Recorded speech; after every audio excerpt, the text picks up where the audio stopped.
Maïeco, le magazine économique de la Mayenne, présenté par France Feng.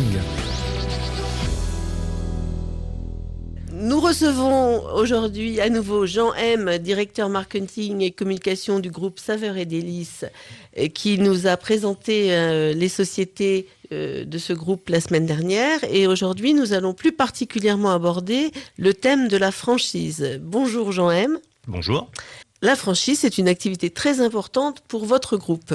Tout à fait. Ça concerne quelle société ? Ça concerne nos deux sociétés principales, en l'occurrence Réauté Chocolat et Chocolaterie Montbana, pour notre activité boutique. Pour ouvrir une franchise, vous recrutez quel type de profil, quel type de personnes ? Alors je dirais qu'il y a deux sujets d'attention. Le premier et sans doute le principal, il faut qu'on souhaite accueillir des gens qui aiment le chocolat, qui aiment les bonnes choses, qui ne sont pas, et j'y reviendrai, que des gestionnaires. On est sur un produit de plaisir avec le chocolat et les biscuits. Il faut que les gens aient plaisir à les faire découvrir. Il faut que les gens aient plaisir à les faire déguster. Et c'est normal, c'est pas tout le monde n'a pas ce savoir-faire-là. Donc on va être vigilant sur ce point-là. Oui, on vend bien ce qu'on aime bien. On vend bien ce qu'on aime bien, tout à fait.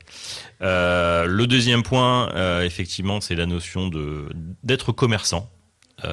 Et être commerçant, là encore une fois, il y a deux volets. Il y a le volet assez classique d'accueil du client, de savoir-faire pour aménager un magasin, faire du merchandising, c'est-à-dire la bonne mise en place des produits dans un magasin, et toute la notion de gestion qui est effectivement importante, puisque sur nos activités, on a une très forte saisonnalité. Donc, il faut être capable de vivre et de préparer des grosses saisons comme Noël et comme Pâques, et de réguler et de pouvoir faire autre chose sur les périodes un petit peu plus creuses. Et je dirais qu'il y a aussi sans doute une troisième dimension. Dans nos boutiques, on est en général sur des effectifs de 2 personnes en période creuse, et on peut monter jusqu'à 10, 12 personnes même en période de forte activité. Donc il faut que les franchisés aient la capacité à manager des équipes pour ces temps forts avec des équipes élargies.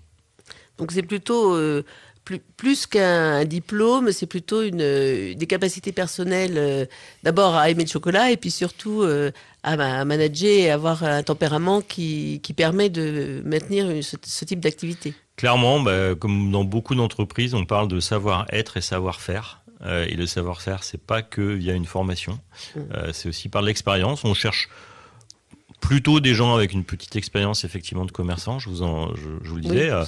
Après, on peut, j'ai souvenir d'avoir reçu et on a intégré par exemple des personnes qui étaient fleuristes par exemple, où là aussi il y a c'est quand même. Mais c'est du commerce aussi. C'est du commerce, c'est des produits où il faut un vrai savoir-faire, par exemple chez un fleuriste pour mettre en place des bouquets, être à l'écoute de l'attente du client pour faire des compositions, etc. Nous-mêmes on fait des compositions, c'est un terme qu'on utilise aussi pour les paniers, pour les paniers gourmands, pour les coffrets de fin d'année, puisque nous on met à disposition ce qu'on appelle des contenants.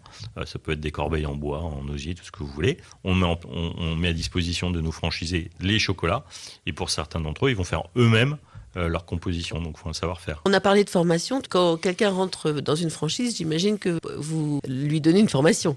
Oui, il y a une formation de presque un an. Presque un an, oui. Presque un an, tout à fait. Alors, en fait, quand sur la durée, mais sur la durée, oui. Après, le projet de création d'un établissement, d'une boutique en franchise, c'est un projet effectivement de longue haleine, puisque d'abord il y a des étapes préalables qui sont la constitution du dossier, l'obtention très souvent, même quasiment exclusivement, d'un prêt bancaire. Donc là aussi, ça prend du temps. La sélection, c'est extrêmement important, de la localisation et de ce que nous on appelle entre guillemets la cellule, c'est-à-dire trouver le bon magasin, le bon emplacement. Vous les aidez pour ça, ou c'est eux qui vous proposent des emplacements ? Les deux.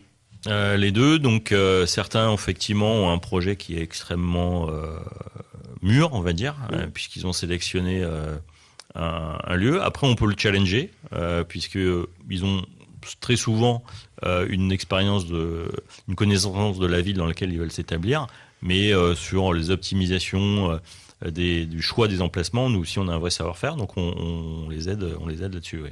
Est-ce que toutes les villes sont éligibles pour installer un magasin de vos franchises? Alors, les concepts Réauté Chocolat et Montbana, Chocolaterie Montbana, sont globalement sur des villes moyennes. C'est-à-dire qu'on est plutôt sur des villes de 20 à 30 000 habitants. C'est, voilà, prioritairement ça. Donc, on n'est pas sur la grosse métropole, même si, par exemple, on a... le Val peut être considéré comme une grande ville. On a effectivement, vous le savez, deux boutiques ici, qui sont plutôt des succursales. On peut aller sur des villes comme Rennes, etc. Mais globalement, on est plutôt sur des villes moyennes. Villes moyennes. Et après, on a 28 magasins pour Chocolaterie Montbana et 62 pour Réauté. Sur Montbana, on est principalement à date dans le nord-ouest de la France, avec une volonté quand même de se développer au-delà de cette zone nord-ouest. Mais globalement, on va dire quand même plutôt moitié nord de la France. Sur Réauté, on y est déjà un petit peu. En tout cas, on a un plan de développement. On a une personne qui est responsable du développement de nos réseaux, qui va cibler effectivement des villes, et on va plutôt essayer de chercher des candidats dans ces villes. Mais ça n'empêche pas que s'il y a des gens qui ne sont pas dans ces villes qu'on avait identifiées, si leur projet est intéressant et nous semble en tout cas pertinent et bien monté, on les accompagnera. Et pour les magasins, vous avez des tailles qui sont déjà fixées, ou comment ça se passe? On fait pas n'importe quoi. On fait pas n'importe quoi, parce que là on a des concepts de magasins qui sont bien établis, même si ils évoluent, c'est naturel. Sur Montbana, on est en moyenne sur, on va dire, 150 mètres carrés, 125 à 150 mètres carrés. C'est des grands magasins. C'est des grands, mais Réauté est encore plus grand, puisque sur Réauté, on va dépasser les 200, on peut même aller jusqu'à 250 mètres carrés. C'est un peu le positionnement de nos deux marques, puisqu'on est plus grand que nos confrères, pour pas les citer, Lindt, Jeff de Bruges, etc., qui eux sont plutôt sur des concepts de magasins beaucoup plus petits, voire de centre-ville, ou de galeries commerciales. Nous, on est plutôt sur les zones périphériques, c'est-à-dire les zones commerciales, à proximité souvent d'un grand hypermarché, où là, vous le savez, vous avez beaucoup d'autres établissements divers. Donc nous, ce qu'on dit, c'est qu'on est sur des magasins, on appelle ça de destination. C'est-à-dire que les gens viennent avec leur voiture, viennent se garer devant nos magasins. C'est pas de l'achat d'impulsion comme on peut avoir en centre-ville, où les gens peuvent potentiellement être à pied. Oui, on décide de venir chez Réauté ou chez Montbana parce qu'on va dans la zone, donc c'est pas, et on a prévu d'acheter quelque chose. Oui. On a prévu d'acheter quelque chose, notamment de faire des cadeaux. Quels sont les critères pour devenir franchisé alors? Donc on a parlé de la personnalité, et puis il y a l'investissement financier évidemment. Alors oui, j'en ai bien évidemment pas parlé. On est quand même sur des chiffres assez conséquents, aux alentours de 300 000 euros de budget d'investissement, tout compris. Donc il faut effectivement l'appui des banques. Nous, on peut être facilitateur, mais effectivement, ça c'est plutôt la partie qui incombe à nos candidats franchisés de monter leur dossier de financement. Mais bon, c'est vous quand même qui décidez si la personne est apte ou pas apte à prendre un magasin en franchise. Ah, tout à fait. Tout à fait. Il y a des entretiens préalables avec, encore une fois, notre responsable de développement, notre directeur de réseau. Ça peut de temps en temps être aussi l'objet d'un échange avec notre direction. On peut ou pas accepter des candidats. Après, on va être relativement proactif pour aller chercher des candidats. On est par exemple présent au Salon de la franchise. Il y en a plusieurs en France, mais le plus important d'entre eux est à Paris, en début d'année. Janvier, février, je n'ai plus en tête les dates exactes. On y sera et on présente nos concepts avec un stand qui simule, on va dire, nos magasins de Réauté et de Montbana. Oui, ça donne déjà une bonne idée aux candidats potentiels de ce que ça peut donner. Oui. On y présente la majorité de nos produits, des films sur nos boutiques. Et bien évidemment, une fois que le contact est un petit peu pris, on fait aussi des journées de présentation dans nos magasins où on accueille des candidats potentiels.